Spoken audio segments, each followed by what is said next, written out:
Pension ಕೊಡ್ತಾ ಇಲ್ಲ. ಟೀಚರ್ಗಳು ಯಾರು BSc B.Ed ಮಾಡಿದ್ದಾರೆ.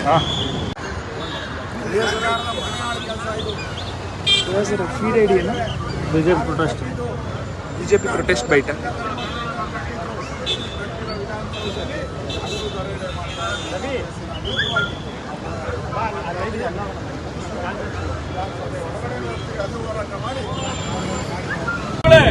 ಇವತ್ತು ನೀವೇನು ಕಾರ್ಯಕರ್ತರಿಗೆ ಖಜಾನೆ ಹಣವನ್ನು ಕೊಡ್ತಾ ಇದ್ದೀವಿ, ಯಾವುದೇ ಕಾರಣಕ್ಕೆ ನಾವು ಬಿಡೋದಿಲ್ಲ. ಯಾವ ಕಾನೂನಿನಡಿಯಲ್ಲಿ ಏನು ಇದು ಸಂವಿಧಾನದ ಅಡಿಯಲ್ಲಿ ಕೊಡ್ತಿದ್ದೀರಾ ನೀವು? ರಾಜ್ಯದ ತೆರಿಗೆ ಹಣವನ್ನು ಕಾಂಗ್ರೆಸ್ ಕಾರ್ಯಕರ್ತರಿಗೆ ಹಂಚುತ್ತಿರುವ ಕಾಂಗ್ರೆಸ್ ಸರ್ಕಾರಕ್ಕೆ ಹೇಳಿ ಧಿಕ್ಕಾರ.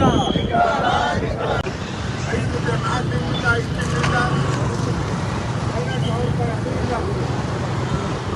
ಪೆನ್ಷನ್ ಕೊಡ್ತಾ ಇಲ್ಲ. ಟೀಚರ್ಗಳು ಯಾರು BSc B.Ed ಮಾಡಿದ್ದಾರೆ.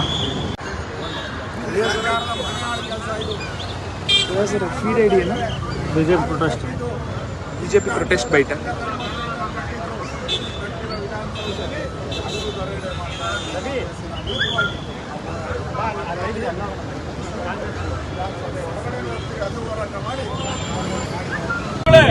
ಇವತ್ತು ನೀವೇನು ಕಾರ್ಯಕರ್ತರಿಗೆ ಖಜಾನೆ ಹಣವನ್ನು ಕೊಡ್ತಾ ಇದ್ದೀವಿ, ಯಾವುದೇ ಕಾರಣಕ್ಕೆ ನಾವು ಬಿಡೋದಿಲ್ಲ. ಯಾವ ಕಾನೂನಿನಡಿಯಲ್ಲಿ ಏನು ಇದು ಸಂವಿಧಾನದ ಅಡಿಯಲ್ಲಿ ಕೊಡ್ತಿದ್ದೀರಾ ನೀವು? ರಾಜ್ಯದ ತೆರಿಗೆ ಹಣವನ್ನು ಕಾಂಗ್ರೆಸ್ ಕಾರ್ಯಕರ್ತರಿಗೆ ಹಂಚುತ್ತಿರುವ ಕಾಂಗ್ರೆಸ್ ಸರ್ಕಾರಕ್ಕೆ ಹೇಳಿ